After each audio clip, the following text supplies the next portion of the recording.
Então, pessoal, boa noite a todos. Hoje a gente está no nosso quarto encontro do nosso grupo de estudos do livro Educação de 0 a 3 anos.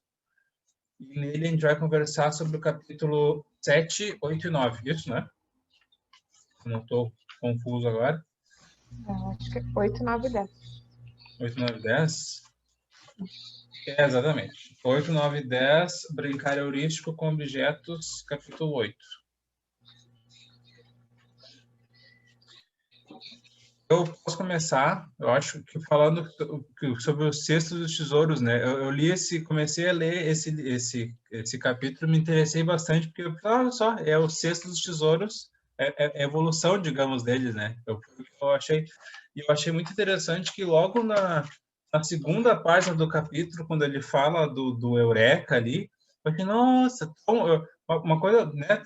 4 frases ali do texto, mas que me conquistaram desde o início. Foi um dos capítulos que eu mais gostei de ler, porque esse brincar heurístico eu já tinha ouvido falar, era esse, né? Eu já tinha ouvido falar, mas não sabia exatamente o que era. A hora que ele colocou do Eureka ali, entendi, né? Deixar que a criança possa se descobrir de uma forma mais autônoma, então já me deixou muito mais claro sobre o que era esse brincar heurístico. Às vezes na escola eu acho que se coloca, se tem essa abordagem, mas daqui a pouco nem ela realmente, né? Eu acho que esse livro coloca de uma forma bem clara e interessante para que a gente possa realmente trabalhar com isso nas escolas. E até uma coisa que elas falam, que já passando ali na página 149, que elas falam, o brincar heurístico é uma abordagem e não uma prescrição. Porque o que eu percebo, né? As pessoas, elas ainda querem uma prática que tenha receita, né? Que seja, de certa forma, um como fazer. Então, no momento que ela diz que é uma abordagem, que é uma inspiração, então a gente está entendendo que sim, tem uma metodologia, uma forma de fazer, mas que ao mesmo tempo ela tem que ser adaptada ao nosso contexto e ao local onde a gente está trabalhando. Né?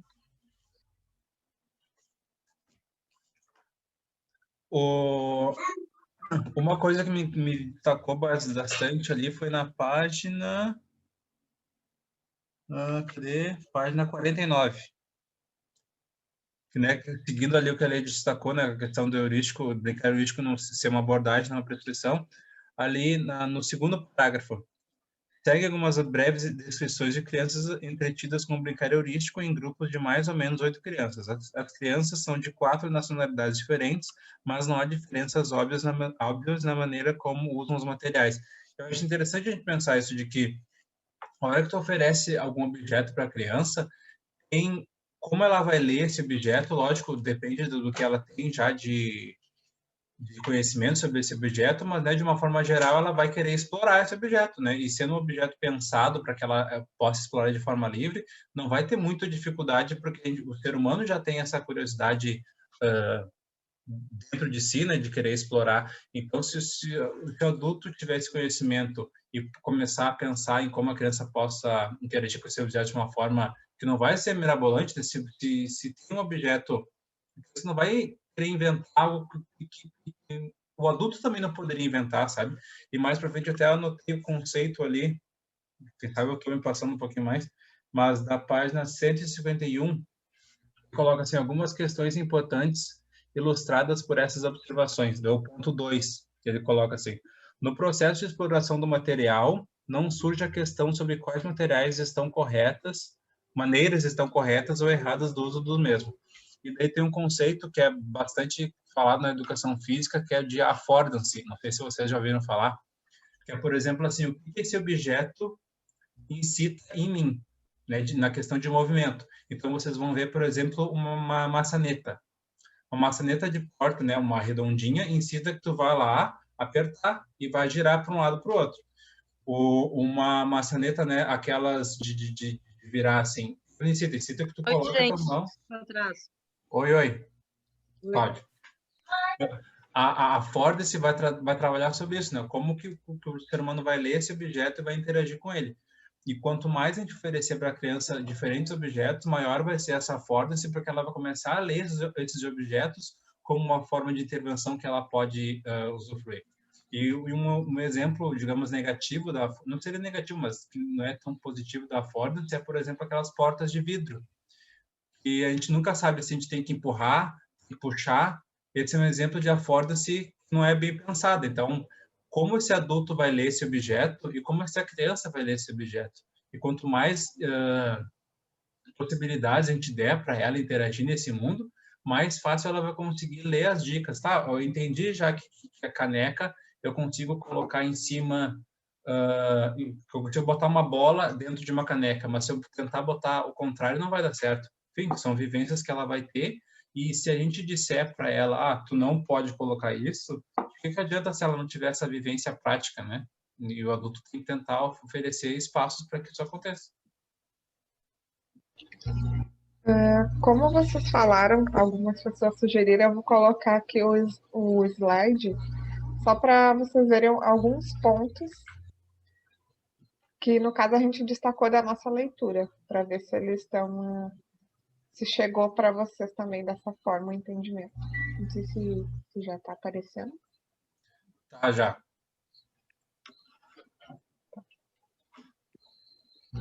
Então, começando a ler já na primeira página ali. Ele consegue colocar naquele de leitura? De apresentação, no caso? Isso, ou de leitura, não sei como é que... Sim. Isso, tá tela cheia.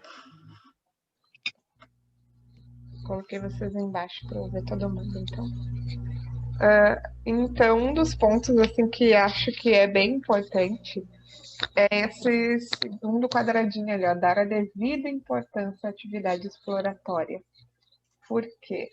Porque não é aquilo que a gente já falou em algum outro momento também, acho que nesse grupo, que não se trata simplesmente de chegar e jogar os brinquedos na sala, ou de simplesmente escolher um monte de objetos que acabam ficando sucateados dentro da sala e não pensar na estética, não pensar no cuidado. Então, por isso, assim, acho que é bem importante quando elas falam disso. E essa questão do conhecer a faixa etária eu destaquei porque ali na página 148, no penúltimo parágrafo, elas falam sobre o movimento, né? Que a criança está nos dizendo, há outras coisas que eu quero fazer primeiro. Essa questão ela está falando dos brinquedos, né? Quando a gente dá um jogo para uma criança que está entre os 2 e os 3 anos, dificilmente ela vai se concentrar em cumprir aquela atividade, né? Aquela tarefa do jogo, porque ela está mais interessada em explorar, em entender a relação dos objetos, porque a criança ela é uma genuína cientista, né? Está interessada em experimentar e descobrir as coisas. Não sei se vocês interpretaram dessa forma também.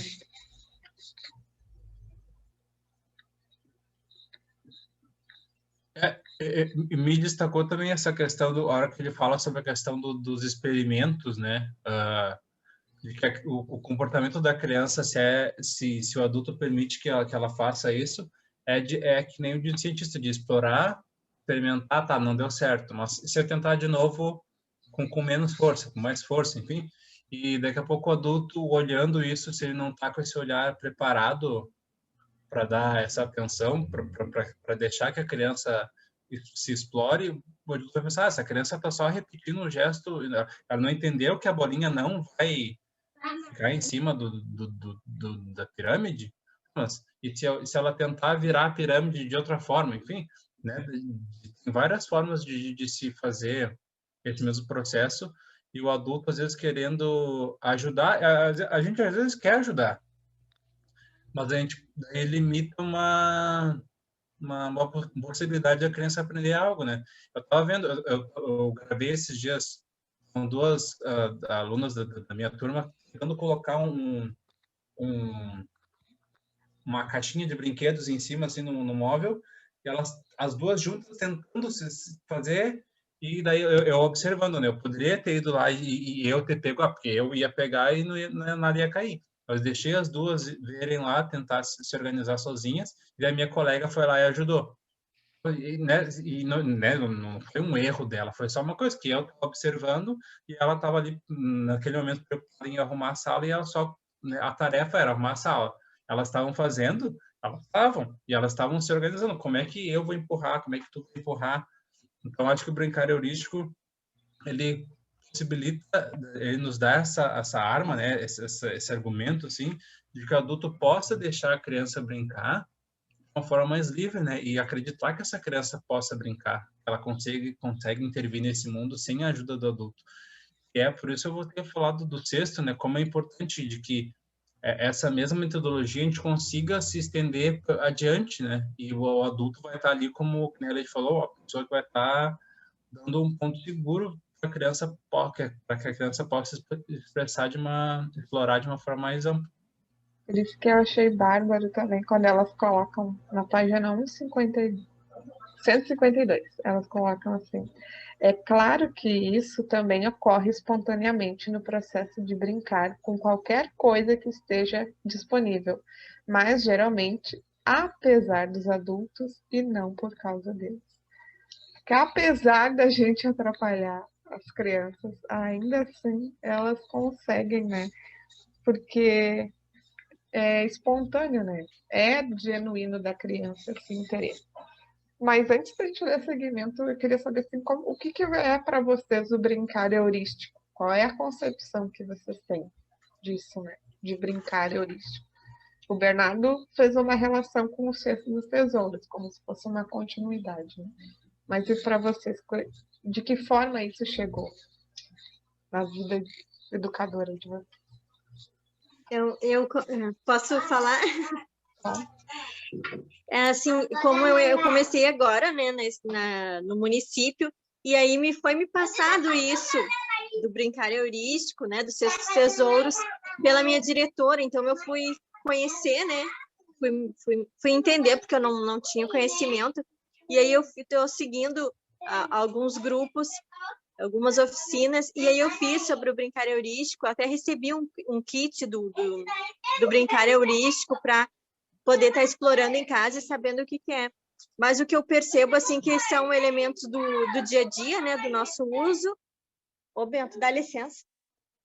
E o meu filho aqui, gente, desculpa. E objetos, assim, do cotidiano e também, né, os elementos da natureza. Eu percebi isso também pelo meu filho, esse, né, que não para de falar. Eu fiz uma obra aqui em casa e daí sobrou muitos pedacinhos de madeira.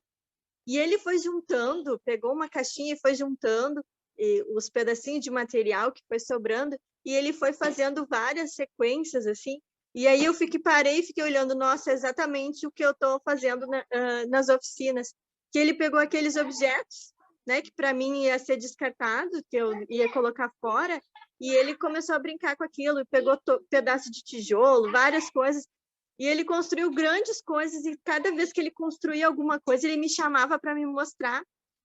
E aí eu parava, perguntava para ele o que ele estava construindo, daí cada dia ele estava construindo uma coisa, uma garagem para os carros, né, e várias coisas. Então, o mundo infantil, né, essa imaginação, ela é muito potente. E eles têm o poder, né, de criar e imaginar coisas incríveis. E aí ali eu já percebi que ele estava treinando muito a motricidade fina, porque ele estava tentando encaixar as peças, montar e equilibrar. Então, era bem aquilo que eu estava aprendendo no curso, que era o que ele estava fazendo.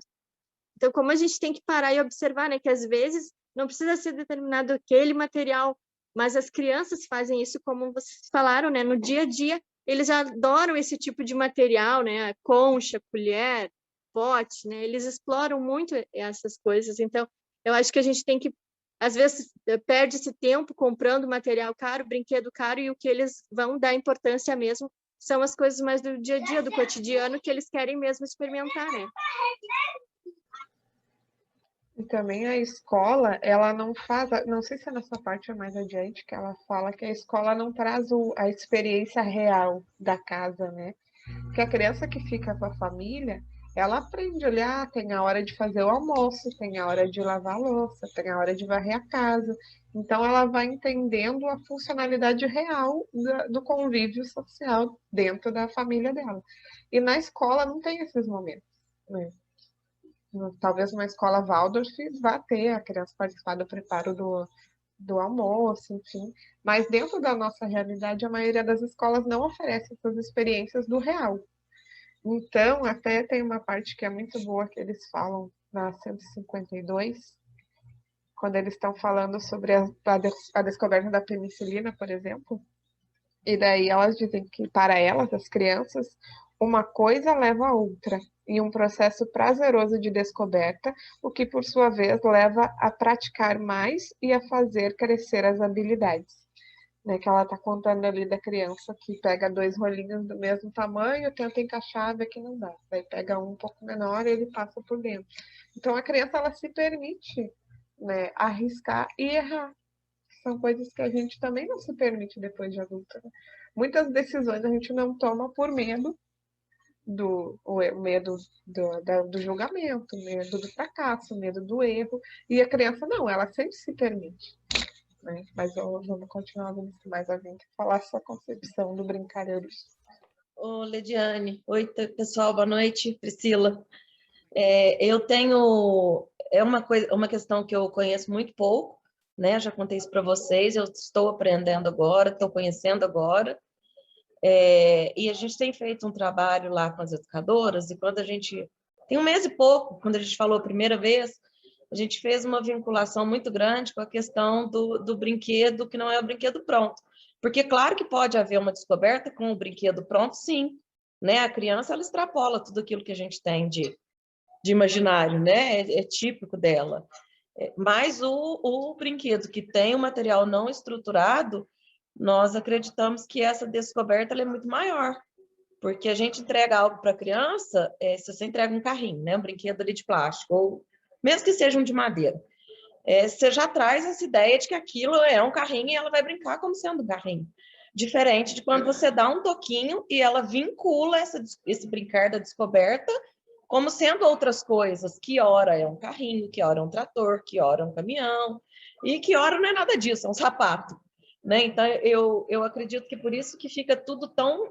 Nós temos percebido muito interligado essa questão do redescobrir o brincar da criança, essa questão das outras infâncias e visões diferentes de infância, e essa vinculação com a natureza, que não tem como a gente sair disso. Né? O brincar heurístico, a gente tem visto assim, ele pede a natureza. Isso que a Priscila traz me lembrou a questão dos toquinhos, né, de madeira. Me lembrei uma vez que eu vi num livro de que sempre que o professor for contar alguma história e for se utilizar de elementos, né, físicos assim para contar histórias, que seja a preferência simples, né, um toquinho de madeira, um pedacinho eu acho, nessa questão eu falava bastante madeira, enfim, algum elemento que não seja, né, tipo, uma garrafinha vai ser o personagem principal. Então tava lá a centopeia caminhando no jardim, e a centopeia vai ser essa garrafa, para que a gente tentar exercitar essa imaginação dessa criança, né? E eu falei agora da centopeia, por exemplo, mas pode ser uma pessoa, e daí a pessoa, se eu for desenhar, essa pessoa vai ser branca, vai ser negra, vai ser oriental, enfim, que daqui a pouco, ao permitir que a criança possa exercitar a sua imaginação na contação de história, a gente vai estar também permitindo que ela coloque muito dela ali. Então, para que eu vou usar que se comunica também com outro capítulo, né, que a gente vai discutir mais à frente, de que a hora que a gente se utiliza de elementos também não como é que é o termo, gente? Agora, não estruturados, eles permitem que a criança possa colocar muita imaginação nesse processo, né? E eu acho que é muito interessante, assim, daqui a pouco, por que eu só vou contar essa história se eu tiver os personagens? Não, eu posso contar essa história com elementos do dia a dia das crianças, e daqui a pouco elas vão poder levar muito mais, porque daqui a pouco a garrafinha d'água que num dia virou o cavalo, no outro é a princesa, é o rei, é a lagartixa, enfim, e é um elemento que eles têm no dia a dia deles, né? Faz muito mais próximo deles. A gente tem feito muito em acerto e erro, né? E aí, assim, a gente voltou ontem com as crianças e eu fiz um desafio com as meninas. porque a gente está habituado com aquele planejamento, com aquele tanto de itens, né? Fazem muito direitinho, fazem bem feito, colocam os objetivos, pensa e tudo mais, mas a gente está tentando novas formas. E aí eu coloquei um desafio para elas, falei, gente, vocês já estão com tanto receio desse retorno, a gente tem falado tanto da dificuldade dos brinquedos, porque se a gente leva brinquedo, a criança, como é que ela vai... como é que a gente vai pedir para ela não compartilhar brinquedos, sendo que tudo que a gente ensinou até aqui é que compartilhasse? E aí a gente topou, né? Elas toparam junto comigo o desafio de não trazer nesse início esses elementos. Então nós vamos começar a brincar do nada. E foi do nada mesmo, né? E aí hoje, assim, eu falei, tava muito frio, um solzinho gostoso de manhã, eu falei, leva as crianças no passeio, do lado de fora mesmo, na calçada da escola. Vamos andar ali. E elas andaram e eu falei, vocês vão ter o desafio de fazer registro, né? Tirar fotos. E aí voltaram com um tanto de foto para mim. Depois eu fui olhando. Então, o quanto as próprias crianças foram olhando, pegando as florzinhas. Então, aquilo que a gente brincava antes, que é o fazer aí, cheguei, o que vocês fizeram? Eles vieram me contar. Ah, a gente comeu um sanduíche. Eu falei, eu não acredito, não trouxeram para mim. Ah, e eles falam tia ainda, né? A gente ainda não trabalhou nisso. Ah, tia, mas não sei se você ia gostar porque era de mentira. E aí elas foram me contar, né? Que utilizaram os elementos da natureza, folhas, flores, para poder fazer a comida. E aí as educadoras estavam todas alegres, porque realmente não precisaram de um recurso realmente material pronto. E eu não tenho dúvida que fizeram muito ali com as crianças.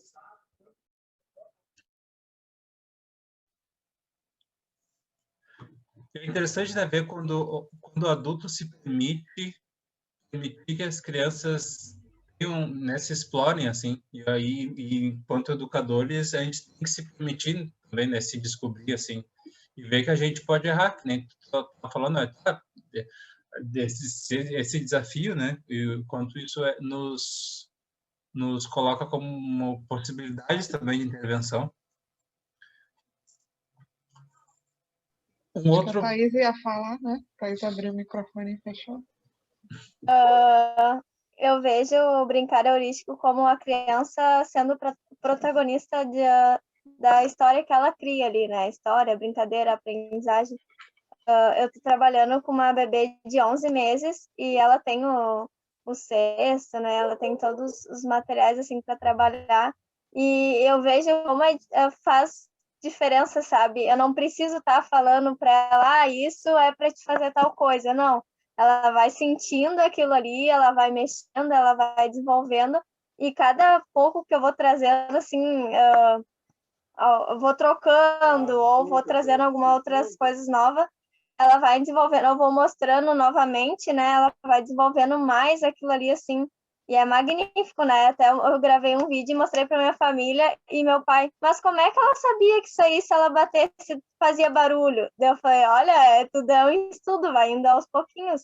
Então, eu não preciso dizer até a gente adulto habituado a coisinha vai falar, isso aqui é tal coisa, se fizer assim, faz assim, mas hoje em dia não precisa mais, a criança mesmo já vai desenvolvendo a própria ali história, o que ela quer, o que ela não quer.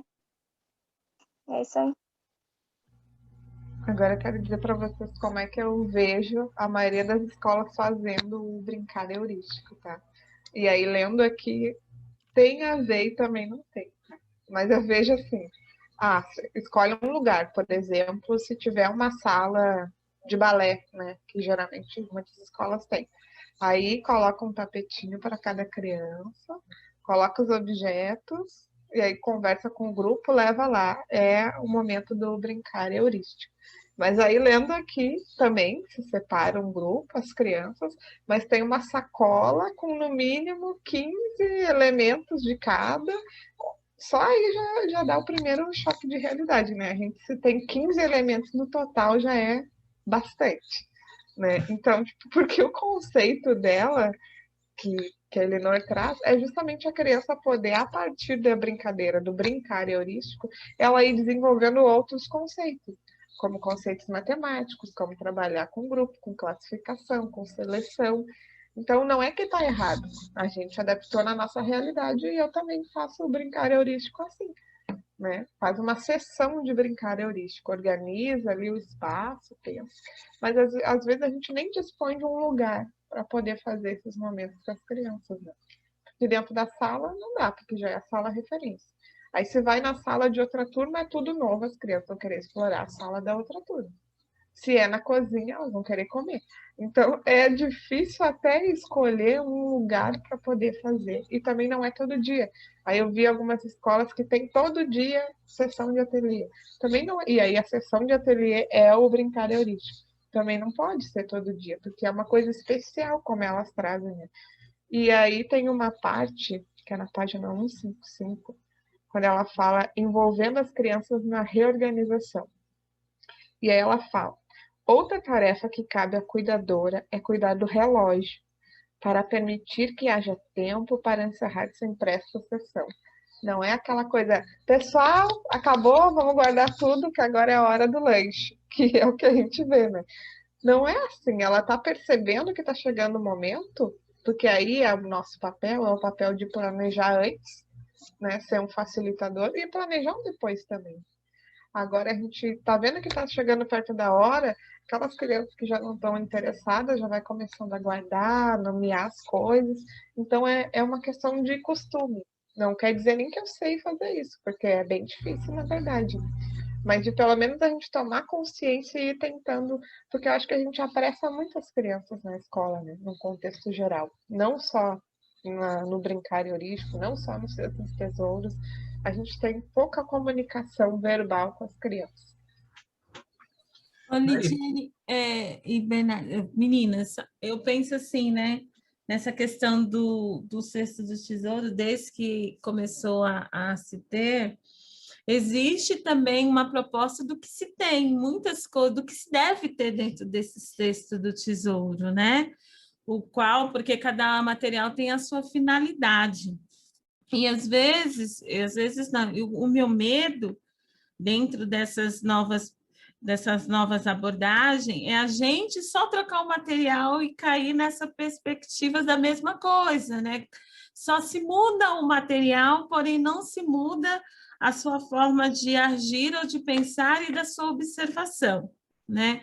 Então, eu falo assim, porque nessa questão eu vejo muito agora com essa questão dos vídeos online, professoras fazendo o cesto do tesouro. Aí coloca lá um monte de plástico, sem saber realmente o que acontece, o significado disso, né? E o que acontece também na abordagem de Regemiro, né? Você vê coelhinhos feitos de folhas, se muda o material, mas não se muda realmente o significado do que tem que acontecer e do que é, muita modinha.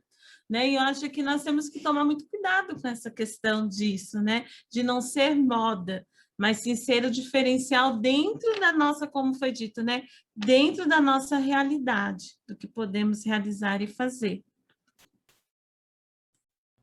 Muito bom, Eliana. Isso até me lembra. Agora eu li, mas eu não marquei, quando ela fala da gente não ficar, de certa forma, robotizado, né? Porque quando a gente não tem a compreensão daquilo que a gente está fazendo, não entende por que a gente está fazendo, aí acontece o que eu acho que todo mundo já passou quando vai fazer ali.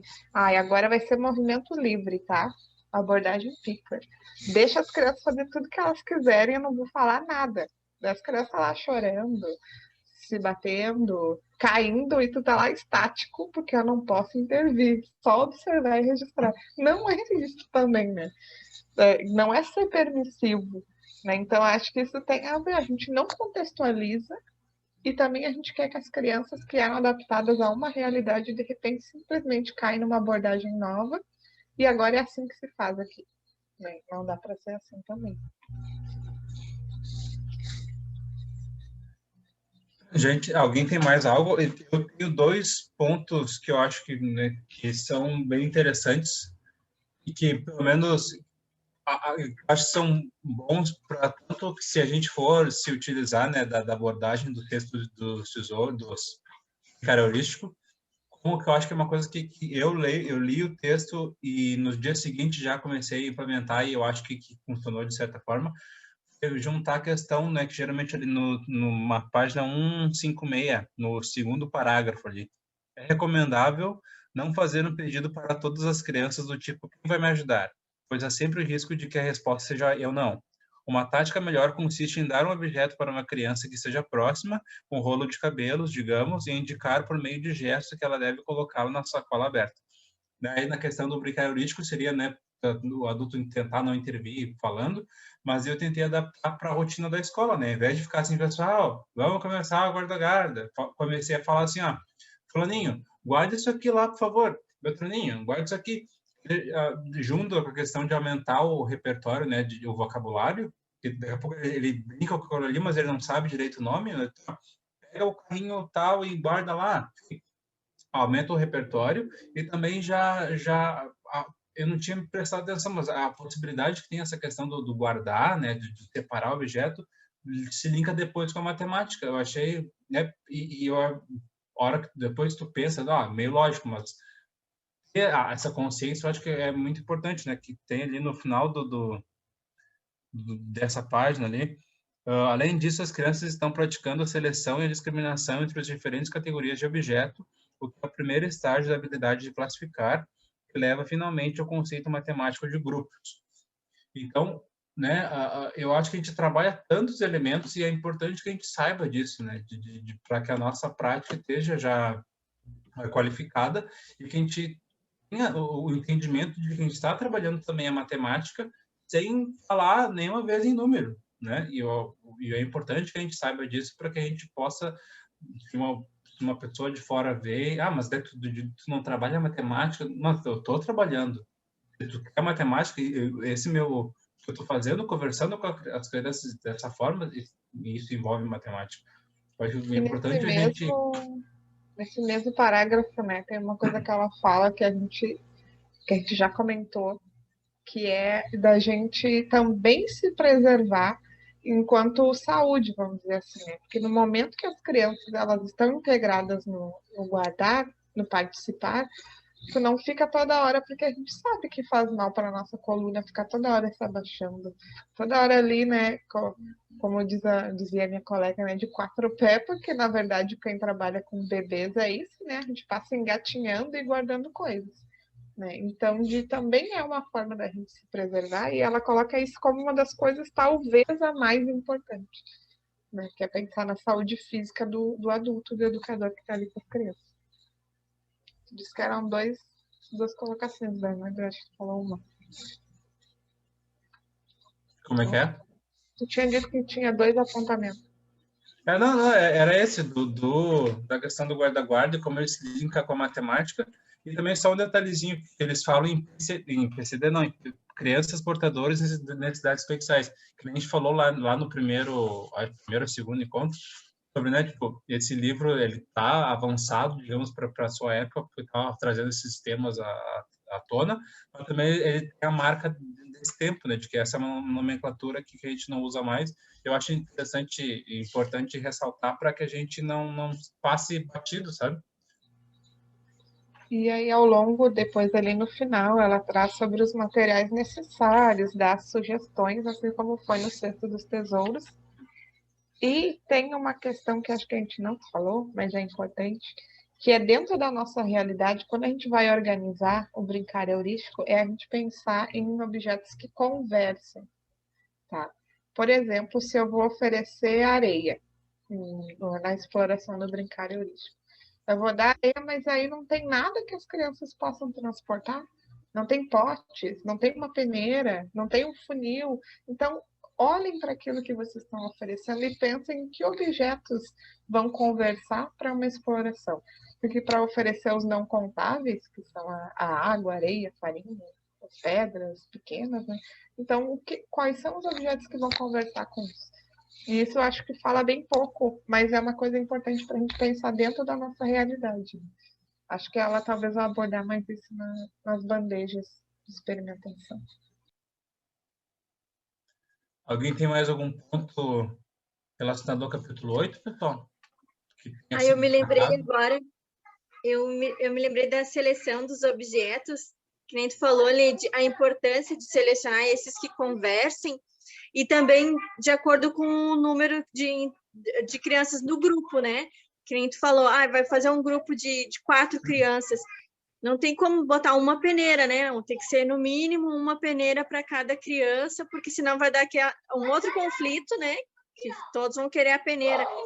Eu vi isso também no curso, dizendo dessa importância de cuidar, né, o número de participantes e essa seleção de objetos para estar em harmonia, para não dar mais conflito, em vez deles poderem explorar os objetos, né?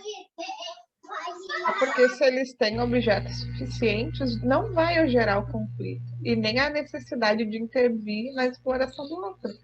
Porque, eu não sei, mas às vezes a criança, quando ela chega, ela quer olhar tudo que tem, né? Então, se ela vê que todo mundo tem os mesmos materiais, não tem por que ela querer ir lá depois cutucar o Bernardo e fazer o que o Bernardo está fazendo.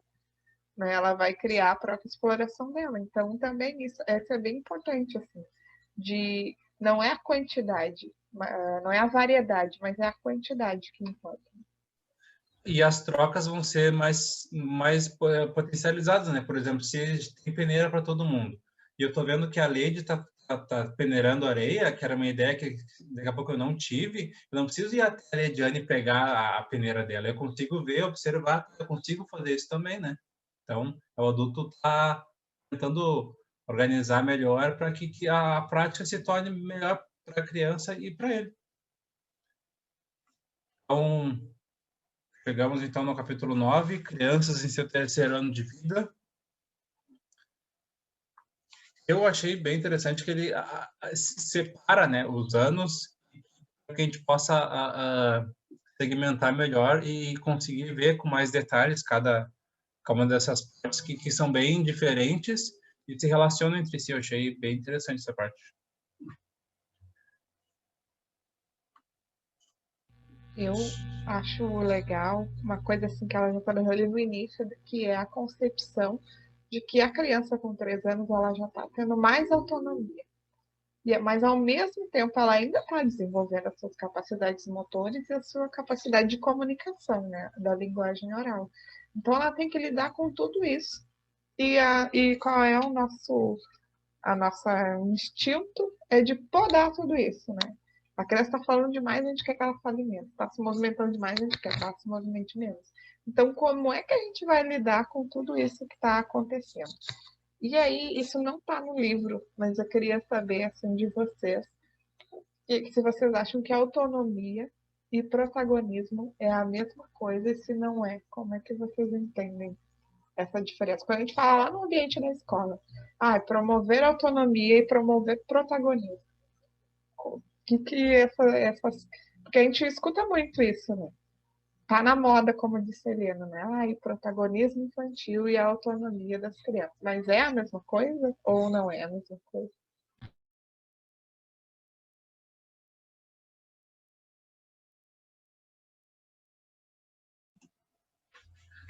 Vou chamar pelo nome. Eu não tenho eu não sei assim, se eu estou correta, tá, gente? Mas o que é que eu entendo, assim, né, das minhas leituras? Autonomia é quando a criança, por exemplo, vai até o banheiro e ela não alcança a pia. Mas existe um banquinho, que ela é capaz de colocar na pia e conseguir ligar a torneira e lavar suas mãos. Ela tem autonomia de agir no espaço. Né? Ela tem autonomia de poder pegar sua água quando ela tem sede. Mas protagonismo, ele é muito mais que só poder fazer as coisas. É aquilo que eu posso promover no ambiente que é meu. Né? Então, que situações que a gente promove que são de protagonismo dentro da escola? Não está dentro desse livro, então vamos pensar num outro para a gente estudar. Não, estou brincando. Mas de que a gente também tem que pensar nisso, né? Às vezes a gente fala, aqui a gente promove o protagonismo, mas a criança não é capaz de criar nada na escola. E às vezes tem autonomia, ela tem, mas a gente vende uma falsa ilusão de que aqui se tem autonomia. E não tem, porque é tudo já ditado anteriormente. A gente já decidiu todo o funcionamento, então não tem autonomia nem protagonismo. Mas só uma provocação, porque acho que essas coisas também são boas para a gente ficar pensando, né? Ah, que momentos que eu promovo para as minhas crianças que estão de protagonismo e em que momentos ela pode ser autônoma dentro do convívio da escola. E que nem a gente falou no primeiro encontro, sobre o poder da dúvida, né? Que nem a Leide falou agora, não tem uma resposta pronta, né? Essa é a visão do que a Leide entende, pode ser que a gente concorde, não concorde, mas eu acho só de se questionar, pensar que será que esses termos são a mesma coisa ou não são, e o que eu estou oferecendo para esses meus alunos. Autonomia não é tu quer o alface ou tu quer a cenoura, né? São palavras que carregam significados consigo. Então, se a hora que a gente está falando isso para os pais ou para a direção, enfim, para quem quer que seja, será que a gente está fazendo isso de uma forma realmente significativa, né? Ou é só uma palavra? Que nem a Eliana falou ali, daqui a pouco a gente está oferecendo o cesto, o brincadeira heurístico, ou o cesto dos tesouros, mas com uma coisa tão... A gente só leu aquilo ali, mas que significado tem aquilo, né? Tem um ponto ali na página 162, que também não é exatamente o foco do capítulo, mas ele coloca ali, né, o desenvolvimento no terceiro ano de vida, controle do corpo e habilidade de manipular. Só para relacionar sobre outras coisas que a gente já falou, né, a questão do corpo, assim, de que esse corpo, ele é da criança ao mesmo tempo que ele é a criança. E ele tem a ver com toda a questão como a gente entende o movimento da criança. Que o movimento ele não é algo que a criança pode fazer. O movimento é a criança. O brincar é a criança. É um pequeno detalhezinho que às vezes a gente só fala assim, controle do corpo, como se o corpo existisse a pessoa e o corpo. Mas na verdade, né, nós somos o nosso corpo e a gente intervém no espaço através desse corpo. A fala, ela acontece porque tem músculos nas minhas cordas vocais que estão, né, nos meus pulmões que estão jogando esse ar para fora, estão fazendo eu respirar. Então, esse corpo intervém nesse espaço. A gente tem, quanto mais a nossa ideia desse corpo for de uma completude desse ser humano, melhor, né?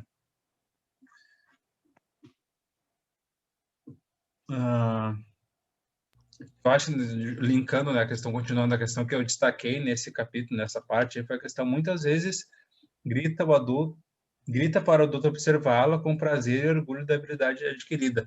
Então, às vezes, a gente tendo noção do que essa criança está fazendo, né, nos possibilita enxergar melhor isso. Então, a criança, daqui a pouco, ela está gritando porque ela quer que tu preste atenção nela. Olha só o que eu descobri, com que eu consigo fazer, consigo pular, consigo andar de skate, enfim, adulto conseguir entender isso como uma possibilidade de diálogo com essa criança. Eu acho que é bem poderoso isso.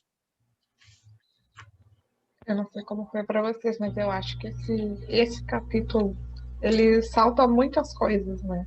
Nos nossos olhos, assim. Fala de atenção genuína, fala de conhecer as famílias, fala das nossas experiências, de planejar o dia todo, de ouvir atentamente. Então, são vários... Eu também vou colocar aqui de novo, eu acho. Alguns apontamentos. Aqui que já está. Já está aparecendo para você? Esse aqui. Várias coisas que eu vi, para mim, pelo menos, foram saltando aos olhos durante a leitura. Então, para ver se daqui a pouco também foi para vocês.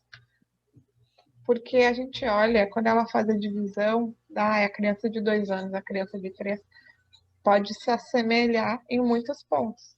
Mas, ao mesmo tempo, eu acho assim que esse livro ele se propõe a fazer uma observação que é minuciosa da faixa etária, né? De dar um valor à criança dentro de cada etapa do seu desenvolvimento. E não é porque a gente está aqui no grupo de estudos, mas esse é o meu livro favorito para falar das crianças bem pequenas, porque eu acho que ele se dedicou a fazer um estudo de todas as etapas, de todos os contextos, né?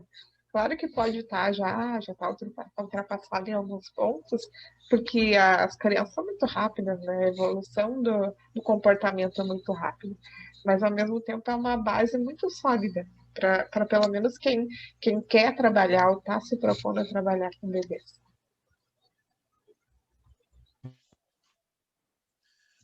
Seguindo ali, então, acho que a gente pode conversar sobre a... Cadê a alimentação? A gente viu sobre a alimentação. O de 0 a 3 anos, né, Leite? A Karina perguntou qual livro. É que agora, como eu botei a apresentação, eu não sabia onde eu tirava do mundo.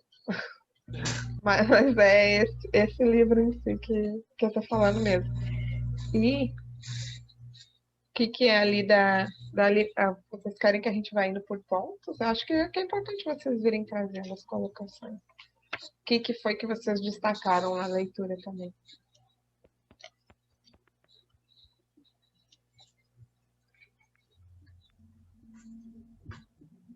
Não, eu posso... Se ninguém tiver nada agora.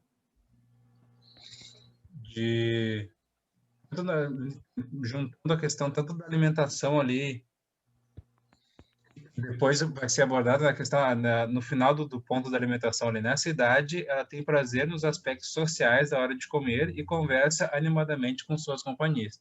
E no capítulo seguinte, a gente vai ver o quanto que o adulto, às vezes, né, tá ali como um membro regulador e somente isso, nada, né, oferecer de positivo, assim. Mas o que eu anotei relacionado ao controle dos esfíncteres foi a questão da autonomia e a roupa, o vestuário da criança, né? Então, daqui a pouco, por mais que o adulto, o professor, educador esteja preparado, esteja pensando na questão da autonomia da criança, daqui a pouco a roupa que os responsáveis colocaram essa criança impede tanto ela que ela tenha essa autonomia, né? Ou mesmo protagonismo, a gente pode, né, debater, enfim, de que um tênis com cadarço, daqui a pouco numa criança pequena, pode ser bonitinho, mas ela não tem controle nenhum. É um tênis que vai desamarrar, ela não sabe amarrar, e eu entendo que daqui a pouco o adulto pode tentar ensinar, mas ela vai ser obrigada a ensinar, a aprender de uma forma, sabe? Como que esse vestuário vai permitir que ela tenha essa autonomia que os adultos podem exigir dela, né? Exigir não. É que nem quando a criança está aprendendo a andar. E aí os pais mandam a criança para a escola de calça jeans e aqueles tênis com solado super alto, né? E que não fica bem firme no pé porque comprou um pouco maior para servir mais tempo. Isso não vai facilitar no movimento da criança, né? Acho que assim, acho que a criança que vai para a escola nem deve ir de jeans, porque jeans limita muito o movimento dela. É bonito, fica legal, sim, mas a gente tem que pensar no conforto. E tem uma parte do livro aqui que ela fala, ela não usa essas palavras, mas ela está falando do jogo simbólico, né? Que é a importância da gente ter dentro da escola, dentro da nossa sala, um espaço que seja relacionado com a realidade da casa, né? De ter ali o cantinho que é para brincar, de cozinhar, de lavar as roupas. Eu até sempre lembro de uma criança, quando eu fazia estágio, que ela pediu se podia lavar as roupas das bonecas. Daí eu peguei uma bacia e tudo, e ela lavou as roupas, e aí depois ela estendeu. Aí ela olhou para mim. Ah, agora já tá seco? E eu, não tá seco. Ah, não tá, né? Porque a gente fez de verdadeinha, não foi de brincadeira. Porque ela não tinha permitido que ela molhasse as roupas. No momento que ela molhou, ela viu que não é instantâneo. Agora só amanhã para poder pegar essas roupas de novo, né? Mas isso também de trazer um entendimento da realidade, né? Do contexto que aquilo ali tem inserido. Sobre isso eu fiquei pensando também na questão de, na sala em que eu atuo, né, que eu sou professor, a gente tem xícaras de plástico, mas eles são minúsculos, assim, menos de 5 centímetros de diâmetro. É difícil para o adulto colocar ali. Eu acho que a criança daqui a pouco pode ser mais simples, porque ela tem os dedos menores, mas enfim, daqui a pouco seria mais significativo para ela a gente ter colocar algumas xícaras de verdade, né, de metal, de que não fosse material que não fosse quebrar caso caísse, para que a criança entendesse. Então, olha só, a hora que eu tenho essa xícara e tenho que cuidar dela, ela faz barulho quando cai. Se ela cair, ela vai se amassar. Daqui a pouco o plástico ali, ela joga lá o plástico, não tem nem a relação de peso mesmo, não se tem com esse objeto de plástico. E eu acho que, né, a gente não pode assim banir o plástico, porque está em tudo, mas de pensar o quanto que a gente consegue dialogar com isso. Tá, ok, isso aqui tem que ser de plástico na minha realidade, mas daqui a pouco tem um elemento que eu poderia trazer mais próximo do real, ou mesmo real, para que essa criança tivesse essa dimensão, né? De que existe o brincar, existe o verdadezinha, que nem a menina falou, e existe se brincar, tal. O que eu consigo fazer com esse objeto? Né? Agora que ele é de verdade, digamos, como eu consigo intervir nele de uma forma realmente positiva e não só de brincadeirinha, que às vezes limita, né, também. Tem outra parte do livro, quando ela fala aqui das histórias e das rimas. Eu não sei se vocês já presenciaram isso, mas eu já muitas vezes já fiz isso também, que é de usar o momento de contar uma história para acalmar, para educar os corpos. Agora a gente vai ouvir aqui uma história, todo mundo senta, e aí depois a gente vai fazer outra coisa, né? E que elas fazem que justamente não é para ser assim, né? O momento de leitura não tem que ser uma coisa assim só. Claro, uma coisa é a criança te traz uma história para tu ler e tal, porque os livros estão ali acessíveis ou espontaneamente surge. Mas é importante planejar também. Fazer a leitura prévia do livro, escolher a história, escolher o contexto, né? A qualidade das imagens, tudo isso são coisas importantes. Porque senão a gente também está banalizando. A gente quer que as crianças gostem de ler, mas a gente lê de qualquer jeito, qualquer coisa, né? Ou a hora em que elas começam a intervir na história, a gente tá, não, agora fica quieta porque eu tô terminando a história. Tu tem um leitor ativo, um leitor ativo, e leitor sim, porque ele tá construindo dentro da sua imaginação a história, né? Então, tu tá tendo um leitor ativo e daqui a pouco, lógico, tu tá falando a história do Rapazinho Vermelho, a criança vai dizer, ontem a minha mãe comprou tomate para casa, que não tem muito a ver, mas daqui a pouco comprou tomate, sabe que a Rapazinho gosta de tomate, de alguma forma tentar trazer que a criança coloca para dentro da história de uma forma que ela se sinta ouvida. Ela até traz um exemplo sobre a criança que ouve a história, acho que é de Jesus, e daí ela faz uma outra interpretação para lidar com aqueles sentimentos que foram causados nela, né? E aí agora eu estava lembrando, claro que não foi nessa faixa etária, mas quando eu trabalhava com crianças de 5 anos, eu fui trabalhar Manuel de Barros, poesia, e teve um dia que eu estava lendo um poema, e teve uma criança que estava longe, assim, andando em volta da sala. Tá, tudo bem, não falei nada, enfim. Aí no outro dia a mãe dele, eu quero te mostrar um vídeo. Dela me mostrou um vídeo de uma poesia que ele inventou, mas que era muito semelhante com, com as palavras que eu tinha usado. Ou seja, aquele julgamento que a gente tem de que a criança não está ouvindo, porque ela não está ali sentada, ele estava atento, tanto que acho que, na verdade, foi a criança que eu mais atingi. Foi aquela, né, de tocar e de fazer ele pensar sobre aquilo. Então, também da gente pensar que, claro que acho que isso a gente já está abolindo, mas que não são corpos parados que aprendem, né? É exatamente isso. Eu estava falando, eu comecei a me lembrar assim de que eu sou e se eu estou numa reunião presencial assim, eu fico desenhando e não é porque eu não estou prestando atenção, é porque eu consigo prestar atenção a hora que eu foco em algum lugar, tal, foco nesse desenho, consigo prestar atenção no que a pessoa está falando. Então, daqui a pouco a gente se permitir também, tá? O que significa esse aluno prestar atenção? Ele ficar sentado Nos assuntos de casa. De fazer de uma forma positiva e que os pais também possam abordar né, da escola em casa, o que acontece na escola. Então, a gente entender, né, que como a Leite falou, esses corpos não são táticos. E a gente entendeu o nosso poder enquanto professor, de que a gente pode colocar todo mundo sentado, mas por quê?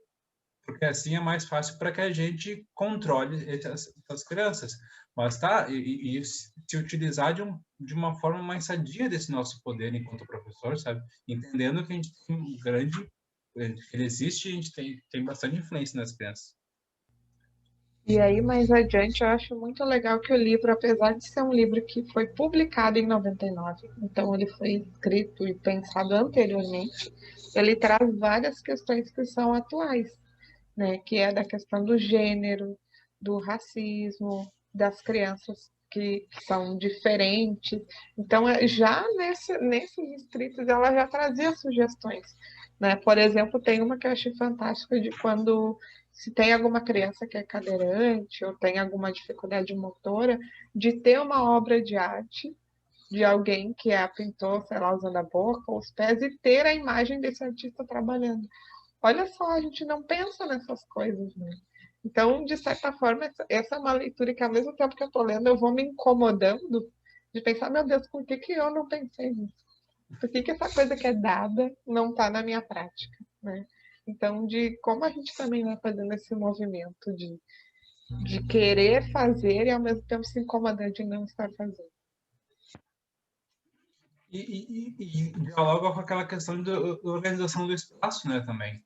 O poder que teria, que pode ter, a hora que eu coloco essa pessoa que desenha com a boca, né, pinta com a boca, com os pés, enfim, nessa questão de mostrar para a criança as possibilidades que ela pode ter com o corpo dela, e também de, olha só, essa pessoa não tem braço, tá, ok, né? Eu tenho ou não tenho, existe essa outra vivência e essas outras possibilidades de intervenção nesse espaço. Isso, às vezes vai ser muito mais educativo e significativo para a criança do que eu sentar, ó, sentem agora. Agora eu vou mostrar para vocês o Joãozinho da Silva. O Joãozinho da Silva, ele não tem os braços, sabe? O professor não precisa ser o detentor do conhecimento sempre para que as crianças possam aprender. Eu tinha um professor que falava isso. Mais importante do que o professor ensinar são os alunos aprenderem. Então, às vezes, o professor não precisa falar como papel ativo, dizendo o que tem que fazer, o que não tem. Os alunos podem aprender por si só. Lógico, a gente está ali tentando guiar para que, olha só, né, sem ter intencionalidade as coisas que a gente faz e coloca na sala. Ou na escola, né, como um todo. E até tem uma coisa assim que elas falam várias vezes, né? Que não é, e aí eu trago aqui uma experiência nossa lá da escola, Bernardo. Não é assim, se as crianças não estão falando em gênero, a gente não vai falar. Não falar, a gente só está reafirmando, porque não importa se não está acontecendo ali na sala ou ali na escola, está acontecendo na sociedade. Né? Tá chegando essa influência na TV, no vídeo que ele vê no YouTube, na conversa da família. Então a gente tem sim que abordar esses temas. A gente tem que ter uma postura antirracista, a gente tem que ter uma postura antimachista, a gente tem que se posicionar. Né? Claro que a gente não vai agora chegar lá na sala com o manifesto comunista e começar a ler para as crianças. Ninguém está falando isso, mas a gente tem que já combater comportamentos que a gente sabe que vão ser prejudiciais para a sociedade, para o coletivo. Né? Então, fazendo pequenas ações, que nem ali quando elas falam, né? A gente sempre quer inserir as meninas, quando a gente tem uma postura assim mais feminista, não, brinquem de carrinho, brinquem de blocos, mas os meninos a gente não insiste para aqueles, brinquem de boneca, brinquem de comidinha. Então, também pensar no outro lado, né? A gente quer garantir os direitos para todos. Então, qual vai ser o nosso movimento e o nosso olhar para perceber como fazer isso? E a importância de se envolver Pode falar, Lidia. Eu vi essa questão da 177 que fala que quando todas as crianças de uma creche são brancas, as educadoras podem sentir que toda essa questão é irrelevante para elas, justamente o que vocês colocaram, né? Que tem sim a necessidade de se falar. Aconteceu com a minha família uma vez. Minha mãe, meu pai, né, e o meu irmão mais novo, eles se mudaram para uma cidade que a comunidade era um quilombo. Então, na escola que o meu irmão estudava, só tinha crianças negras. E o meu irmão era o único branco da turma, né? Foi o contrário. E ninguém queria brincar com ele, porque ele era branco. Então, as crianças não conseguiam se aproximar. E eu me lembro que a professora fez um trabalho maravilhoso, assim, de inclusão com o meu irmão. Porque também pode acontecer o contrário, né? Assim como a gente vê as crianças numa escola onde só tem brancos e entra uma criança negra, que acontece dificuldade de incluir no grupo, às vezes, né? Então, tem essa necessidade, sim, né? Então, é muito importante trabalhar. E eu me lembro também, outra coisa que a professora trabalhou das crianças deficientes, era com as bonecas. As bonecas que não tinham um bracinho, uma perninha, elas não eram jogadas fora. E sim, ela aproveitou aquele momento para poder falar das crianças com deficiência, né? Que era normal. Então, a gente tem que aproveitar essas oportunidades, mas também a gente tem que sempre falar do que está acontecendo no mundo, né? Porque a criança assiste televisão, né? Embora a escola só tinha crianças negras, na cidade era uma cidade de colonização alemã, então existia aquele quilombo ali naquela comunidade, mas em outro bairro já era diferente, então tem sim a necessidade de se trabalhar, né? Até elas trazem essa coisa da boneca, é a boneca persona, eu acho. E também de quando não adianta a gente falar assim, todas as pessoas são diferentes, mas não tem referência de diferente. Então, de trazer imagens de outras culturas, de outras etnias, e ter esse espaço na sala, né? Daqui a pouco pode ter um espaço das pessoas, ali onde tem as fotos das famílias, que muitas salas têm, um espaço com as fotos das crianças, suas famílias, ter também outras representações, né? Porque não adianta a gente só falar. Eu aí sempre lembro de uma história que aconteceu comigo, e foi ano passado. Eu estava andando com o Raul, dando uma caminhada com ele na rua, e de repente tá vindo um homem obeso, bem gordo, assim, né? E quando a gente se aproximou, que ele viu, eu queria morrer, gente. Ele começou a apontar para ele, olha, mãe, bem gordão, não sei o que. E eu, meu Deus, né? Raul fica quieto, ele, mas olha, mãe, ele é bem gordão. Não era uma coisa maldosa, até agora ainda fico com vergonha de lembrar. Mas era a primeira, acho que assim, na rua, foi a primeira vez que ele viu, né? Claro que a gente tinha visto nossos vizinhos e tudo, né? Mas foi a primeira reação dele, assim, em público, e eu não soube reagir, né? Meu primeiro impulso foi que ele parasse de falar, e ele continuou falando, exclamando, né? Com certeza o homem ouviu, e eu não tive a capacidade nem de dizer para ele, desculpa, ele é criança, né? Enfim, essas situações acontecem, né? Até aqui, ó, ele que escreveu Raul lindo para aparecer hoje. Então, essas coisas vão acontecer e vão acontecer na escola. E daí, na escola, a gente tem que tentar ter uma maturidade que não seja materna de lidar com isso. E daí tem uma coisa que ela fala, que é das respostas simples. Se uma criança perguntar pra gente, tá? Uma criança de 3 anos, de onde vêm os bebês? Eu não preciso, nesse momento, dar uma explicação da relação entre homem e mulher, e daí acontece... Não precisa isso. Tu tenta entender o que é que ela quer saber exatamente. De onde vêm os bebês? Pode dizer, vem da barriga da mãe. Ponto. Aí, não, mas... Aí tu vai entendendo, porque a professora Marita, ela sempre conta que a filha dela perguntou pro pai, pai, de onde eu vim? E daí ele contou toda a história da sementinha, isso, aquilo, aquele outro. Aí depois que ele ficou meia hora contando, né, que tinha chegado o momento, ela olhou pro pai e disse, não, é que a minha colega nova, ela veio do Canadá. A pergunta é outra, e a pessoa já se antecipa, né? Então a gente tentar estar atento também com essas coisas, né? Tem outro dia o Raul me perguntou, né, mas como é que eu fui parar na tua barriga? Daí eu falei, mas como que tu acha que isso acontece? Então a gente também devolve, mas não devolver a pergunta com maldade, que daí a gente está menosprezando a capacidade da criança. Mas é de também não antecipar etapas, porque tudo vai acontecer e a gente vai ter que saber lidar com tudo isso. Né? Às vezes acontece muito mais cedo do que a gente espera, mas de ter a maturidade e de saber como se colocar, de como se posicionar e ser honesto com as crianças. Também não vamos inventar a história de cegonha, porque elas vão saber que é mentira.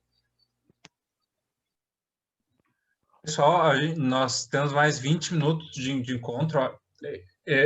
Para o material escrito, eu acho que já vão ser bastante coisas, porque teve vários pontos que eu destaquei, que a Lei destacou, que a gente não vai conseguir comentar hoje.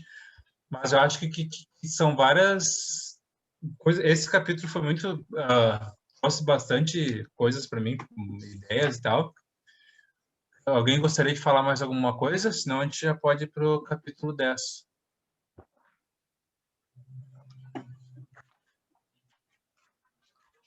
Vamos lá, Eu quero então. começar o capítulo com uma pergunta. Como é que vocês se sentiram lendo, quem conseguiu ler, sobre a hora da refeição?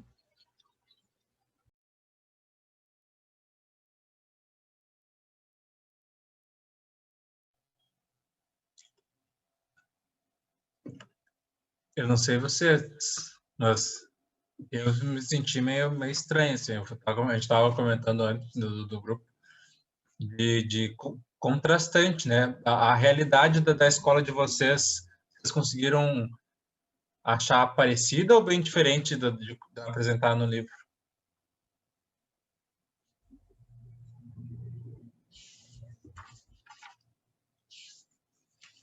Eu posso dar o meu... Lidiane, pode falar?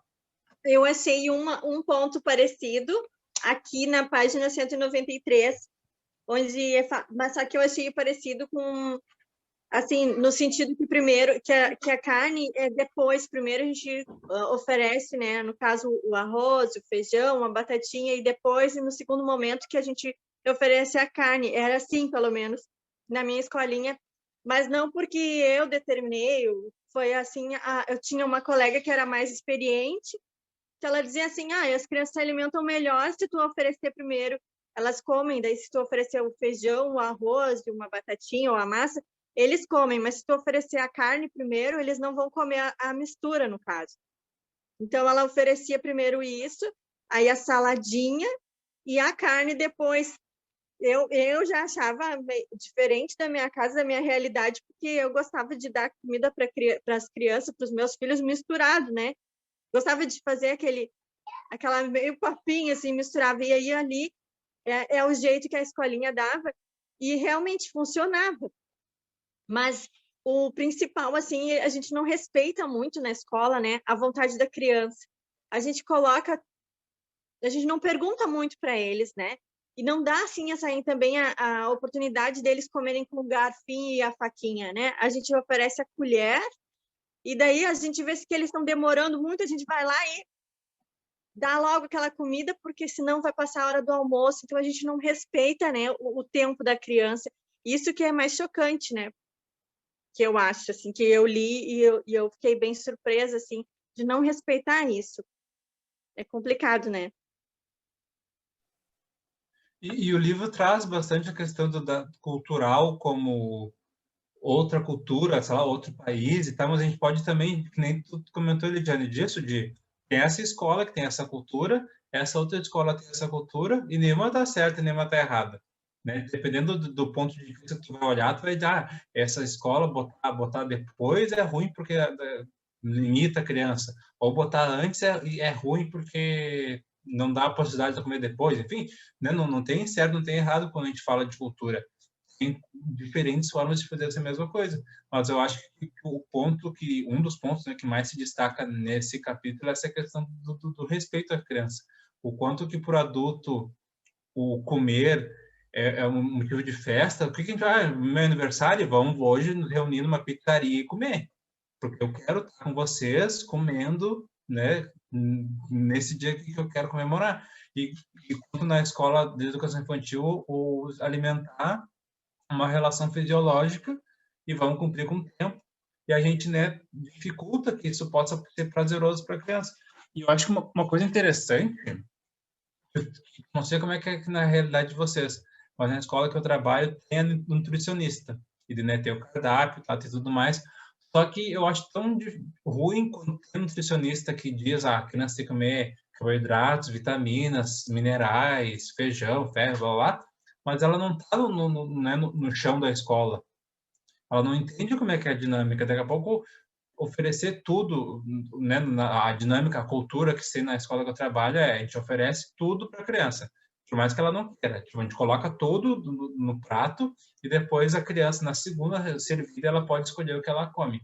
Né? Se ela quer só feijão, só arroz, enfim.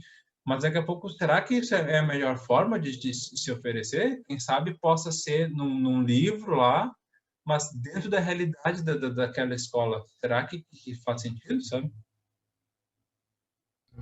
Eu já gostei da primeira provocação que ela traz ali no Criando Consciência. Tá? Para as práticas mudarem, é na página 184. As pessoas primeiro têm que se conscientizar de qual hábito as levou a tomar a prática como algo dado e não questionado. Que é a velha história do sempre foi assim. Aqui é assim que se faz. Aqui não muda. Né? Então, eu acho assim, bem interessante que ela traz ali o exemplo da experiência que ela fez num grupo, né, com educadores, de primeiro comer do jeito que a gente come, né?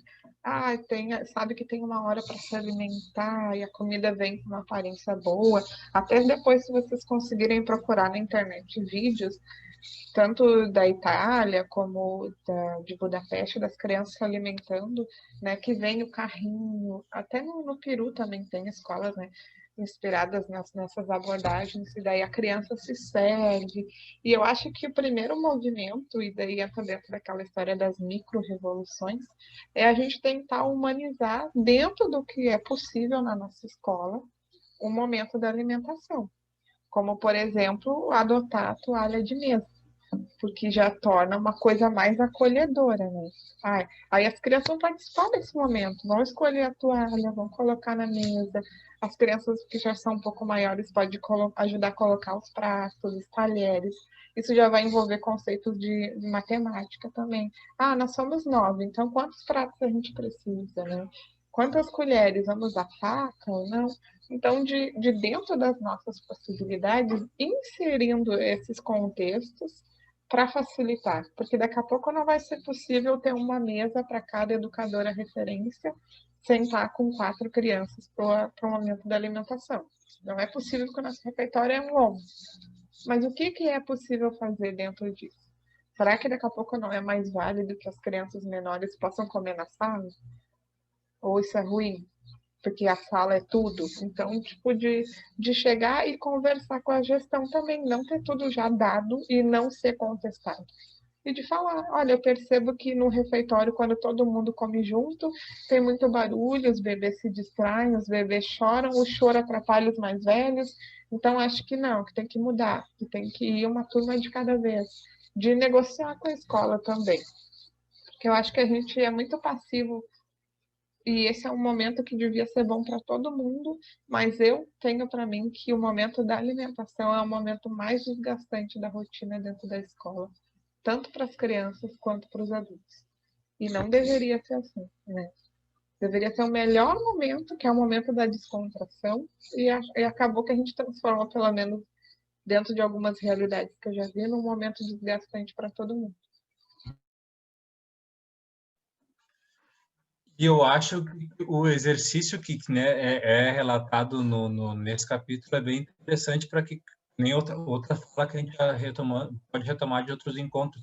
O adulto se colocar no lugar da criança, né? E a hora que tu começa a fazer isso, se torna tão doloroso até, tu vê isso que nem faz da questão da colher, né?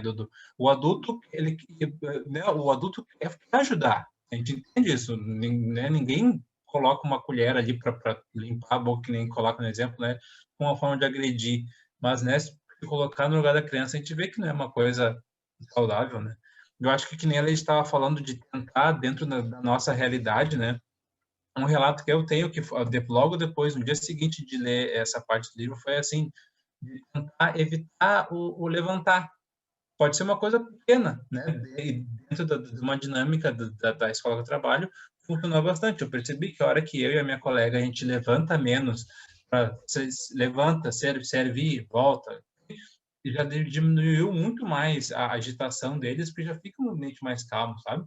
E entender também, não adianta eu dizer, fiquem calmos, se a cada 5 minutos eu me levanto para servir alguém, sabe? Então, entender que o tom que eu vou falar com essas crianças vai influenciar se eu estou agitado, se eu não estou agitado, se a minha colega está agitada, se não está agitada. Enfim, tentar fazer com que esse ambiente se torne, que nem a gente está falando, um momento de celebração, né? Poderia ser. Ela dá o exemplo de que as escolas de Régio, a cozinha é central, né? Eu já vi algumas fotos de que a cozinha fica exatamente bem no meio da escola e, de alguma forma, o cheiro da comida ele chega em todos os espaços. Então, já existe olha, agora tá ficando pronto, o que será que está sendo feito lá no almoço? Vamos olhar aqui no cardápio, né? Então, já é uma cultura diferente. Da nossa, muitas vezes o refeitório é isolado, a cozinheira passa lá trancada, já brigando com a outra cozinheira, com a assistente, aí chega as crianças, aí queimou o arroz, então, tipo, já não é prazeroso nem para as pessoas que preparam a refeição das crianças, né?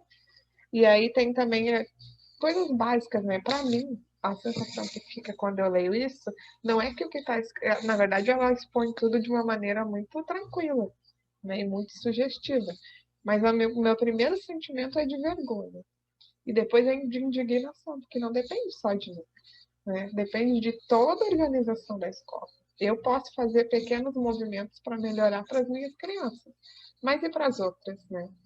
Nós somos um coletivo. Então, que ações que são possíveis para melhorar coletivamente o momento da alimentação? Eu vi uma escola em Porto Alegre que tinha uma mesa que era de frente para a parede. Então, as crianças comiam de costas para as outras, né? E não conseguiam se ver. Então, elas tiveram uma ideia bem simples, que foi colocar um espelho só para que elas pudessem, pelo menos, ver o colega de trás. Então, já diminuiu a agitação. E foi uma coisa assim, provisória, que claro que o ideal era não ter uma mesa de frente para a parede, mas de pelo menos acalmar, porque acho que essas coisas também vão dando uma aflição na criança, né? Que nem quando ela dá o exemplo de chegou a comida quente, põe bem pouquinho no prato, porque a própria temperatura do prato já vai facilitar para que a criança não tenha que esperar até esfriar e ela já pode provar a comida ali e ver se está do agrado dela. E como, pessoal, né, agora a gente gostaria que vocês nos contassem como que é a realidade da escola que vocês trabalham ou já trabalharam, assim, na questão da alimentação, né? Tipo, a que eu trabalho atualmente, a gente serve todo mundo com tudo no prato, né? Por mais que a criança... Mas tu sabe, a gente já sabe, fulaninho não gosta tanto de carne, né? Não come salada, não come verdura. A gente serve tudo. Como é que é na escola que vocês trabalham ou já trabalharam, que vocês gostariam de compartilhar? Que a gente justamente possa pensar em diferentes culturas, diferentes modos de se apresentar essa mesma tarefa que é a alimentação.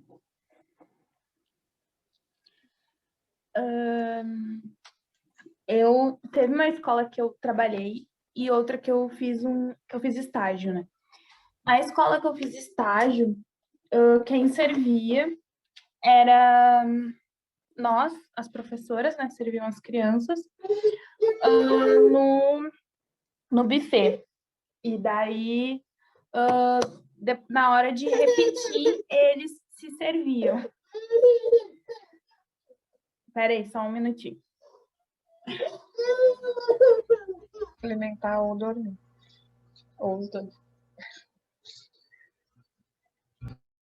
No meu caso, as crianças, bebês, né, a gente serve, as crianças quando começam a partir de 3 anos, tem o self-service, né? E eles colocam o que eles querem, da forma que eles querem, a gente só fica vendo a questão da quantidade. Mas antes disso, quem coloca são as professoras, mas o olhar da enfermeira é melhor do que as professoras, porque as professoras colocam muito a quantidade, um em cima do outro, e a enfermeira fica em cima. Tá servindo lavagem? Porque ela gosta que coloque separado, um pouco de feijão no canto, um pouco de arroz, tudo separadinho, porque o que a criança comeu que ela vai escolher. Ela não gosta que misture, então ela exige sempre isso da gente, e a organização. Não essa questão de colocar quantidades, mas sim qualidades e aos poucos, né? A alimentação lá é muito bom para as crianças.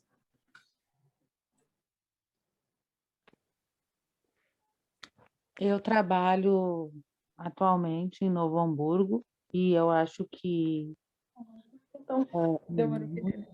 muito bem servido ali. As crianças da faixa etária 1, que é só as que ganham um prato servido, um pouquinho de cada coisa, mas o restante se serve no buffet e só pega o que quer. a gente consegue orientar eles a quantidade, mas eles pegam tudo que querem, só e repetem só o que querem. E a gente senta e almoça com eles, e o caminhar, o levantar, ir lá buscar a repetição é deles, não muda pela faixa etária. Claro que tem um tempo determinado que acaba tumultuando, tipo, a fila, e eles acabam conversando, um derruba o prato, mas nada que alguém não venha e ajude, ninguém... não é um momento o melhor, mas eu acho que eu já trabalhei em outros lugares que foi muito mais estressante. Hoje eu acho muito bonitinho. Quando eu cheguei ali, eu achava que eles eram muito pequenos para estar fazendo tudo sozinhos, mas eles vão aprendendo com o tempo e é muito, muito legal. E relacionado ao tempo, pessoal, o livro ali, ele trabalha agora, não posso estar errado, com 1 hora de refeição. Eu acho que ela dá um exemplo que é 1 hora, mas eu acho assim, eu já trabalhei em locais que as crianças tinham 15 minutos para comer, é absurdo. A gente querer que criança que está aprendendo a comer coma em 15 minutos, né? Se a gente mesmo, quando senta para comer, só se a gente está com pressa, né? Então, eu acho que ela não chegou a falar em tempo, mas eu sei que, por exemplo, nas escolas Pickler, tem o horário da alimentação, que é, por exemplo, entre 11 e meio-dia e meia. Então, mas aí é uma outra abordagem, né? A criança tem a liberdade que é uma organização que ela vai construindo, de comer dentro desse tempo. Se ela quiser comer quando for 12h15, ela só vai ter 15 minutos para comer. Mas se ela começar a almoçar às 11 horas, ela vai ter 1h30 para comer. Então, eu sei que tem esse tratado com as crianças. Não sei se a Bruna quer voltar a falar agora, terminar o outro. E daí, a segunda escola, quem servia as crianças, na verdade, quando a gente chegava no refeitório, era a própria cozinheira, né? Aí, o que a gente poderia fazer era servir a repetição. E a gente muitas vezes não podia nem sentar com as crianças, né? A Thaís está aqui, pode me desmentir também, né, Thaís? A questão de comer com as crianças também não podia. Tinha vezes que podia, tinha vezes que não podia, mas eu acho o mais complicado essa parte de chegar lá e já ter servido a comida. Nem nós podíamos fazer isso, né? É só a cozinheira que podia servir as crianças. E na repetição, às vezes, a gente tentava e mesmo assim ela queria... Eu não sei se era uma forma dela querer nos ajudar ou se, assim, eu vou adiantar o serviço de vocês, ou não sei. Mas eu sempre tive curiosidade nessa das crianças se servirem, né? Porque isso nunca participei dessa parte. E eu vi ali que tem uma parte do livro que fala sobre a questão da água, né? Que a água deveria ficar disponível para eles se servirem. Isso eu nunca vi, assim. Até nós, quando vamos, eu não sei, eu aprendi dessa forma, né? De tu comer primeiro e depois tu tomar água. Só que eu lembro, assim, da minha infância, de eu criança, de uma mulher que cuidava de mim, assim, que ela deixava o copo de água servido e eu comia e daí eu queria tomar água, só que eu não podia, eu tinha que primeiro terminar a comida. Daí às vezes eu não queria mais a comida, daí eu tomava água e eu queria terminar de comer a comida, eu tava... E daí ficava naquela coisa. Então, eu tenho muito receio disso acontecer com as crianças também. Então, eu prefiro não servir ou deixar servido e eles poderem tomar no momento que quiserem, né? Eu não sei, essa é a minha opinião. Até esse relato que tu traz, Bruna, ele me lembra uma coisa que é falada, acho que antes, ali no de 0 a 3, mas que como a gente não se dá conta de que, enquanto professores, né, tem até um livro, acho que Quem Educa Marca o Corpo do Outro, porque eu tenho, assim, claramente uma lembrança de que quando eu entrei, eu não fiz pré-escola, essas coisas, eu entrei na primeira série na época, né? E eu lembro que eu falava muito. E aí, na primeira reunião que teve, que foi logo assim de início, a professora falou para minha mãe, na frente de todo mundo: Ah, a Lediane tem potencial, mas fala demais, você que sabe, reclamou. E eu lembro, gente, que eu fui até a faculdade sem falar. Eu sempre fui a pessoa, ai, toda vez que alguém ia falar de mim, é a que não fala. Porque naquele momento isso é ruim, e claro que minha mãe brigou comigo em casa também. Então, tipo, foi dado aquilo ali para mim. E eu demorei muito tempo para desenvolver a capacidade de me comunicar de novo, de falar, de não ter esse problema. Acho até que acabou que eu falo demais hoje em dia.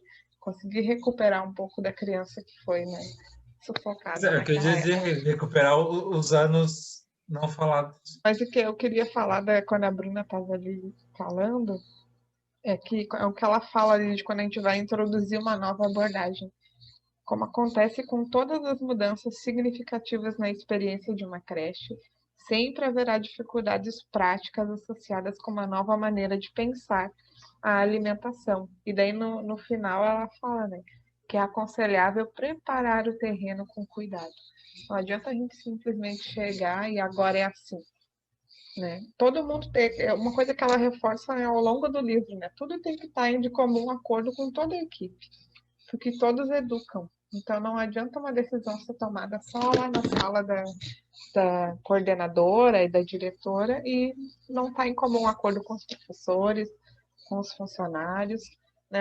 É o que a gente falou de ser acolhido, né? De participar. A escola tem que ser um local de participação e cooperação de todos. Posso fazer mais um comentário a respeito da alimentação ali no tempo, e aí como tu fala que é uma construção, o café da manhã, que o café da manhã no refeitório, tipo, começava às 8 da manhã, e daí tem aquele que chegou atrasado, se atira no chão, é mochila para um lado, é pai para outro, é coordenador ajudando, os outros se agitam. Daí a gente foi construindo, e o café é servido na sala. Eu tenho faixa etária 3, e os de 3 anos, eles buscam uma bacia com louça, um outro traz a jarra, o outro traz o pote com pão, e eles comem na sala. Dos pequenos de 2 anos, a merendeira coloca na sala a partir das 8, e ela só vai recolher 8h45. Se alimenta quem quer, porque às vezes eles vêm com mamá de casa, eles vêm tomando um refri no caminho, então chega e não está com fome, mas é obrigado a ficar naquele local onde tem um monte de coisa acontecendo. Então, a gente construiu de ser só os pequenos que vão, os de 1 ano vão para o refeitório. E era uma coisa bem... E a última desconstrução, que a gente vem conversando muito, é a mesa engessada. Essa mesa é da faixa etária 1, essa é da 2 e essa é da 3. E aí as crianças vão exatamente para aquele lugar, sempre para aquele lugar. E aí, não, porque eles podem comer com um colega, com o amigo que ele brincou no pátio, ele não precisa ficar no mesmo lugar. E aí eu disse para as gurias ainda há algum tempo, era a última coisa que a gente podia fazer, era este horário de tirar o gesso da mesa. Tem que ser qualquer lugar. Todos esses espaços são deles, né? E eu acho assim que a escola que eu tô é muito, muito feliz na parte da alimentação, em tantos outros lugares que eu já vi e ouço falar, assim. A gente já construiu muita coisa boa lá.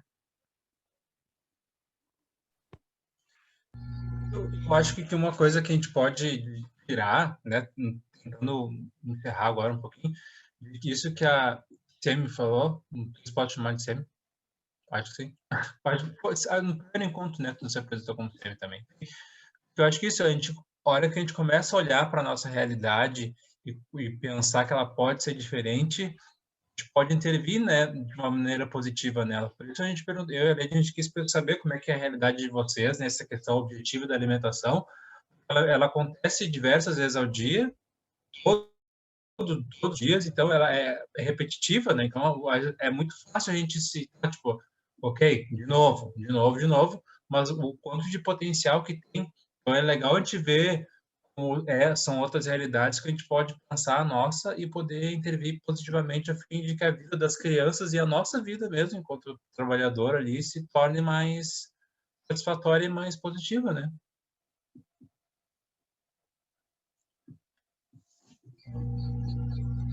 Bom, gente, eu vou dizer para vocês uma coisa que eu falei para o Bernardo. Eu acho que cada grupo tem uma característica, né? E que eu vou sempre entender quando vocês não falarem que vocês estão refletindo sobre o que a gente está falando, que está reverberando. Mas se vocês tiverem vergonha de falar aqui no ao vivo, né? Pode colocar no chat uma opinião, ou até depois lá no grupo, mas não guardem as coisas, porque às vezes eu sou uma pessoa que eu fico muito aflita quando eu vejo uma coisa ou eu sei de uma coisa, eu já quero compartilhar. Então, de poderem trocar também em outros espaços, mas eu vou sempre entender como um momento de reflexão. Né? Então, se eu estou só ouvindo, quer dizer que aquilo ali está me atingindo de uma forma que eu estou tendo que absorver e saber lidar com essa situação toda. A Karina falou da cozinha, que também é uma coisa que a gente já falou, e até no livro, né? Ela fala de uma rotina da escola que tinha que ser tudo rápido, porque as cozinheiras iam embora à 1h da tarde, né? E é isso aí mesmo. Não sei se mais alguém tem mais alguma colocação para fazer do encontro de hoje. Eu só mais uma, juro, só mais uma, eu também falo demais, né? Não, agora a nossa rede de Canoas, eu não sei se tem mais alguma colega de Canoas, não me lembro agora no grupo, a gente vai passar por uma mudança bem drástica nesse sentido da alimentação, que passaram para nós agora, né, nesse atendimento remoto, que ainda a gente não retornou, que a alimentação vai ser uma alimentação saudável, sem açúcar, sem bolacha, sem várias coisas. E tá, assim, um clima bem tenso entre nós, entre as professoras, por quê? Porque a gente não estava acostumado, né, o nosso período de trabalho é das 7 da manhã até às 19 horas, né, o horário seria o normal. E aí, né, depois que as cozinheiras fecham a cozinha ali, nas 5 horas, 4h30, 5 horas, não se tem mais nada de alimentação. E o que salvava as professoras, né, segundo o relato das colegas, era a bolachinha, era um pãozinho que elas deixavam separado e agora não vai ter. Então, tá um certo desconforto, assim, em geral, porque essa alimentação saudável, a gente sabe que não é a realidade das crianças em casa, né? Vai dar uma bolacha recheada, dá um salgadinho, dá um Nescau e não vai ter mais isso. E eu queria perguntar para vocês, né, se vocês têm alguma sugestão para nós, porque nós estamos realmente preocupadas em função de que, até eu já comentei na reunião com os pais sobre isso, para que os pais vão acostumando, porque não vai ser mais permitido, por exemplo, quem tomava o leite com muita coisa, muita mistura, não vai ser mais permitido colocar o açúcar no leite. E o que vocês sugerem, né, quanto a isso? Como a gente poderia trabalhar com as crianças? Será? O que poderia ser feito? Porque realmente é uma questão bem difícil, porque é uma realidade que é diferente da realidade que as crianças têm em casa. A gente está com medo das crianças não querer comer. E outra coisa também é a oferta das frutas, que eles já colocaram para nós que vai ser ofertado só uma fruta, por exemplo, só banana na segunda, só maçã na terça. E aí a preocupação outra preocupação é essas crianças que não comem banana, por exemplo, daí não vão comer nada, não vai ter uma outra oferta. E eu achei que isso foi até um crime contra as crianças, porque ninguém é obrigado a gostar de tudo, né? E também a gente não pode permitir que as crianças tragam alimentos de casa, porque a rede é pública. Então, nós estamos num dilema bem tenso, né? Quanto essa alimentação saudável, né? Que vai ser meio que imposta, né? Eu até vou te dizer assim, a primeira coisa é tenta não sofrer por antecipação, né? Não sabe como vai ser, daqui a pouco as crianças vão gostar, né?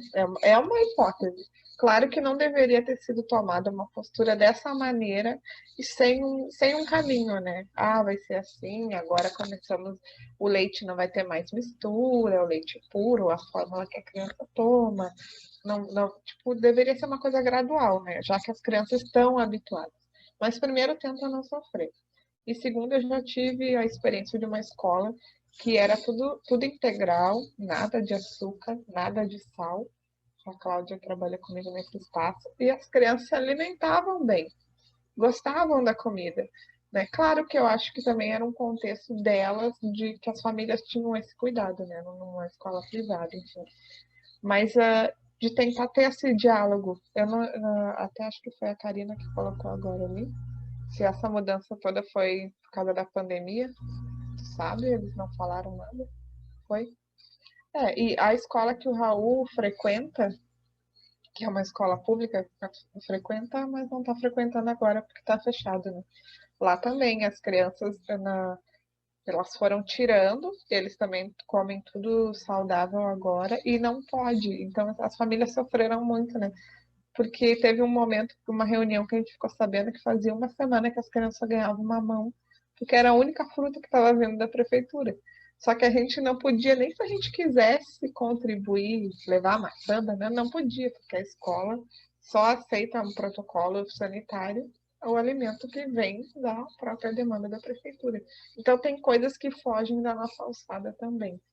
Mas eu acho que o primeiro passo é tentar não se angustiar, e o segundo é tentar ver o que levou essas decisões, se são definitivas.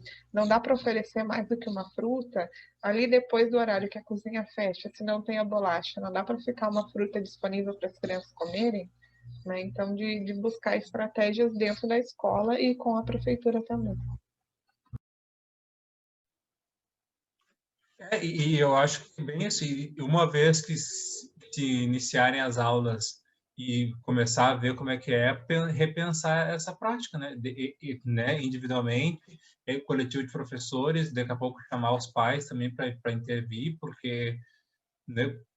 E pode ter vindo de cima para baixo como uma forma positiva, mas a gente acabou de conversar sobre respeitar a cultura dos espaços, né?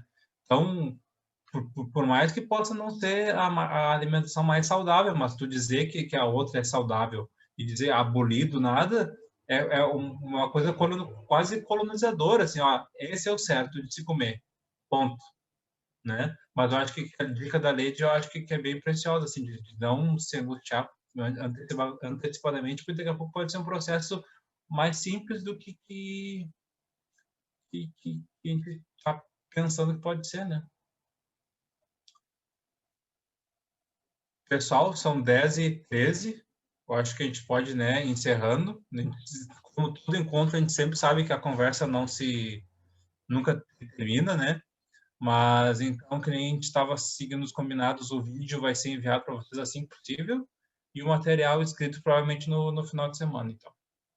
E lembrando também do nosso questionário lá, para quem não respondeu, né, retomando, se puder responder, para que a gente possa sempre melhorar os nossos grupos de estudo.